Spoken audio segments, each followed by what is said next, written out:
आंध्र प्रदेश के मंत्रालय हलके में वज़ीर आला एन चंद्रबाबू नायडू की हिदायत पर जारी 45 रोज़ा घर घर तेलुगु देशम प्रोग्राम के 17वें दिन TDP incharge N Raghavendra Reddy ने कोसगी मंडल के दोड्डी गांव का दौरा किया। टीडीपी कायदी ने घर घर पहुंचकर इत्तेहाद हुकूमत की जानिब से नाफिज की जाने वाली फलाही स्कीमों और तरक्की प्रोग्रामों के बारे में आवाम को बताया।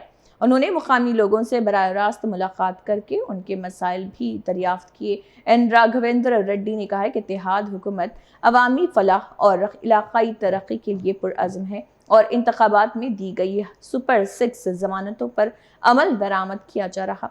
उन्होंने कहा है कि पेंशन में इजाफा और मुफ्त गैस सिलेंडर जैसी स्कीमों से गरीब खानदानों को फ़ायदा पहुंच रहा। मुकामी मसाइल को मुतल्लिका हुकाम के सामने पेश करके जल्द हल कराने का भी यकीन दिलाया।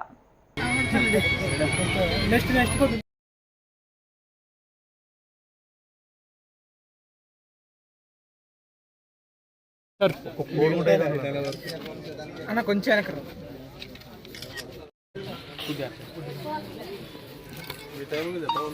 సార్ నా టైం పడింది